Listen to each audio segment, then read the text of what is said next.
Hello and welcome to My Generational Hat. As an entrepreneur, you have many hats to wear and skills to master. The My Hat series gives you a snippet of information, a place to learn some tips and strategies for the many tasks you must master as the business owner. So grab a coffee and let's get started. Today, we welcome back Laurie Walters, one of Community Future's Caribou Colton's team members. Laurie has lived in the Caribou most of her life. As a self-employed contractor, she has been very fortunate to be involved in numerous projects and initiatives regionally in the Caribou Colton and provincially throughout British Columbia. Having her provincial instructor's diploma, Laurie is skilled in curriculum development, facilitating, presenting, and instructing. Laurie's passion is developing and delivering webinars on topics that are relevant in today's workplace environment. Hello, Laurie. Hi. Okay, so that was a mouthful. We're gonna jump right in though. In the You've Got Talent guide, there's a section dedicated to the multi-generational workforce, which seems to be gaining quite a lot of buzz, and we hear that term often. So why you decided to have this featured in the guide? Yeah, exactly. The You've Got Talent guide, it was created after I interviewed over 50 employers and managers. So through these one-on-one interviews, I discovered some common threads in terms of gaps that exist in hiring knowledge and expertise. So to address the themes and gaps emerging from our project outreach, we compiled key insights into attracting and retaining talent and created the guide. The section about the multi-generational workforce introduces the who, what, where, and when of a multi-generational workforce and the important role it plays in recruitment and retention. I became very interested in this topic and learning more about the multi-generational workforce that I continued my research and did a bit of a deeper dive into this very interesting topic. Awesome. Okay, so I will admit and those of you who have a camera will know this, it has been a very long time since I was the youngest person in the office. Can you break down that multi-generational workforce? Absolutely. So according to the Society of Human Resource Management, there's 5 different generations in the job market today. So the first one is the silent generation. That is from 1925 to 1945. The second is the baby boomers, 1946 to 1964. Moving on to the Generation X, which is 1965 to 1980. The millennials, that's 1981 to 1995. And then Generation Z, which is 1996 and later. So, and soon through my research, there'll be another generation, which rumor has it will be called the Alpha generation. Oh, that's interesting. Each generation differs in style, value, experiences, and of course, attitudes. Excellent. So the multi-generational workforce we know is here and it's going to stay. It's not going to go anywhere. So how's it working though? That's a good question. So the jury's still out because it's new and unprecedented to have all 5 generations under one roof. Age diversity can result in a positive, productive workplace or a negative environment that could be filled with challenges. A one-size-fits-all approach will not suffice in a workplace with multiple generations. It just won't. Today's managers must be nimble enough to adjust their recruitment strategy, their reward structure, and even leadership style for each age group.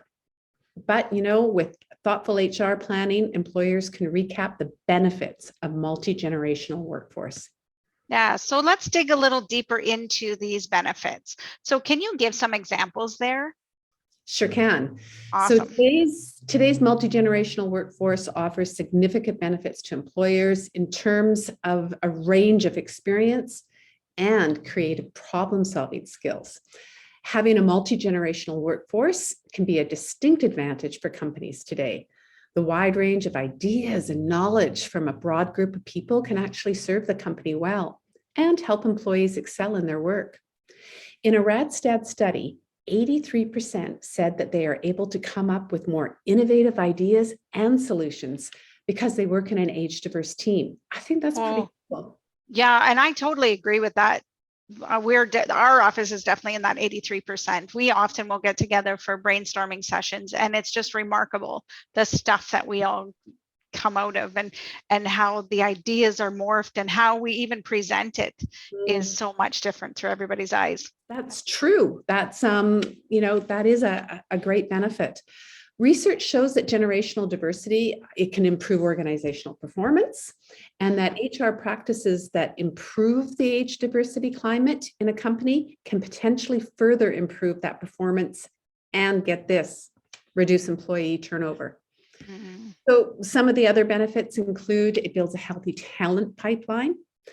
And in today's world with the workforce shortage, that's a really important one. It promotes the sharing of best practices and different perspectives. Generational diversity boosts productivity, learning, mentoring opportunities, knowledge transfer and retention, unique relationships. I like this, the unique relationships, meaningful relationships with coworkers.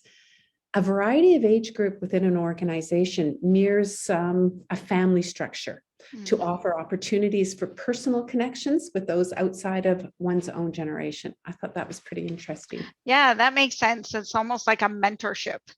Yeah. Right. With your coworkers. Yeah, for sure. That makes total sense. Mentorship. And then also that kind of, you hear people say, my work family, having that different age groups, you have the grandma and grandpa even, right? Oh, yeah, fair enough. I'm not naming any names here. So just as important to dig into benefits, I think it's really important for us to talk about the challenges as well, because obviously there's going to be some challenges. Can you share some of the results your study found with some of the challenges your study found with the multi-generational workforce? Yeah, and of course, there's always those challenges. I think the expectations in company culture and work styles, technology, probably the most obvious challenge with a multi-generational team is technology. Younger generations who've grown up with the internet, laptop, cell phones, etc., tend to pick up new tech quickly. They're used to those interfaces on new platforms. But for the older generations, new technology and systems can be overwhelming. I remember for me when I was working for one company and they were bringing in a new management computer system. And I think I panicked because it was learning a whole new computer system management technology. And I right away kind of put that, oh my gosh, I'm never going to get this. I'm never going to learn it. It's too much for me.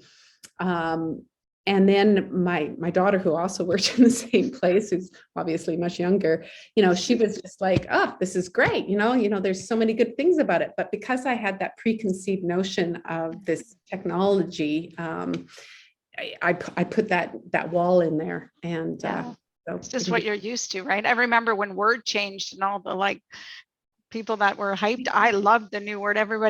Many of my friends were like, what the heck is this?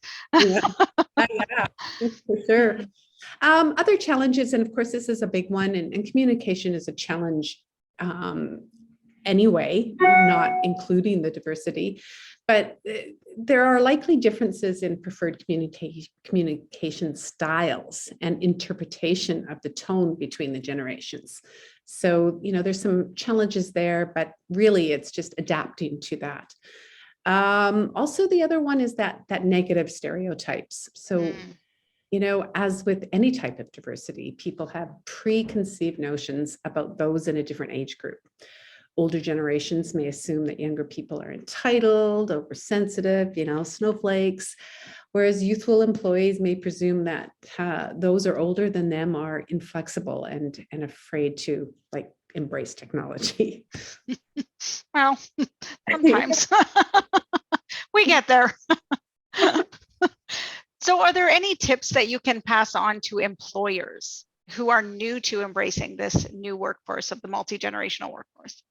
Sure. Through my research, here are a few quick tips. Employers and executives should be aware of the overarching generational differences that exist so that they can take them into account and plan for them. Not doing so could have the organizations missing out on each generation's strengths, inadvertently reinforcing their weaknesses, or worse yet, seeing top talent walk out the door as a result of being misunderstood. It's important to understand that each generation grew up and was modeled in a different period of time with different societal and cultural differences.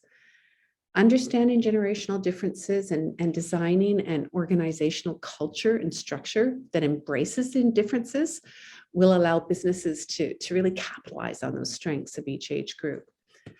Employers who want to remain employers of choice for all employees, regardless of age or career stage, will work to expand their notions of ideal workers, and then will want to identify steps that they can take so that young employees and employees at midlife and older employees will want to work for that organization. They'll want to remain highly engaged in work and have a desire to stay with that employer. These employers will want to gain an understanding about what motivates workers of different ages to work with passion so that the organizations can adopt policies and programs that enhance employee engagement, taking age into consideration. Very important for sure. Awesome. So in the You've Got Talent guide, there is a cheat sheet, if you will, of the 5 generations that makes and what makes them tick. So, and how to attract, retain, and manage them as well. So really some thorough information here. Can you review that sheet with us? I would love to. Oh, that's perfect. Can I just share my screen? Oh, 100%. Okay. So we have the 5 generations under one roof cheat sheet, and it's in the guide, page 31, I think it is. So what makes them awesome and what makes them tick? So Generation Z, they're tech fluent since birth. They embrace diversity. They seek stable yet flexible jobs. They appreciate being able to add input, financial concern, student debt. How to attract, retain, and manage them effectively? Maintain a strong digital brand, facilitate collaboration, mentorships, provide training opportunities, give recognition, flexible work hours, and offer competitive salaries. Excellent. Saying that, just talking about this, the importance of maintaining a strong digital brand. You are so right on this, because there is a very high percentage. It's somewhere around 80% of job seekers will search your business online before they apply.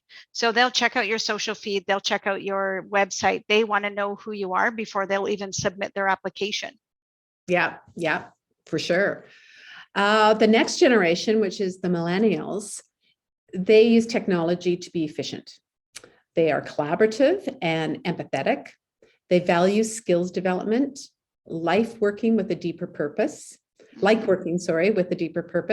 appreciate work-life balance, financial concern, getting a mortgage. Oh. In today's world, maybe that's not even on there right now. Affordability of a mortgage is a tough one. They facilitate online application processes. So that's how they like to apply for jobs. They invite questions. They provide career development support. They judge results, not attendance record. They allow remote work. They provide mortgage and daycare services. So that's how you attract the millennials. Yeah, that makes perfect sense. Daycares did 2 very massive issues in our area. Well, I'm sure in the whole province right now, is definitely getting a mortgage and finding daycare for your kids. Yeah, absolutely. So then the next generation, the Generation X, they're hardworking and independent. There you are, testimonial. Strong communicators, enjoy problem-solving opportunities, value flexibility and meaningful tasks. Financial concern is raising their family. They're in that zone. So in the workplace, if you give them products to call their own, appreciate their experience, don't micromanage them, allow flexibility for family care, and offer extended healthcare benefits. Yeah, right on, right on. So this is my generation, is the baby boomers. So we adapt mentors. We have a strong work ethic, value job security and formal recognition, appreciate structured environments. I'm just smiling all the way through this because it really resonates. So you're like, check, check, check. Prefer face-to-face interactions. Financial concern, we're into that retirement planning mode. Mhm. So a workforce, encourage them to mentor others, tap into their expertise, publicly and formally honor them, provide clear instructions and deadlines, use traditional recruitment tactics, and provide pension benefits. So then we get on to the silent generation. And this is a generation that's sticking around, that are here. And I, for all of what we've just said earlier, that this generation is probably the one that might be the most challenging in terms of working with others. So they respect authority and hierarchy and rules. They are fiscally conservative, hardworking, appreciate mutual loyalty and respect, and their financial concern is health and retirement. So in the workplace, practice good leadership skills, offer fair compensation, provide offline options of working, facilitate in-person interactions, and when available, offer healthcare and flexible hours. So I thought that was pretty cool. Oh, yeah, for sure. That's great. So lots to think about regarding the multi-generational workforce. Any last minute thoughts, Laurie? Well, the last minute thought is the multi-generational workforce. It's here and it works. Indeed it is. You can download your own free copy of the You've Got Talent Guide right here, and it is page 31 for the cheat sheet of the multi-generational workforce. Laurie, thank you so much again. Have a great day, everyone. My pleasure. Thank you.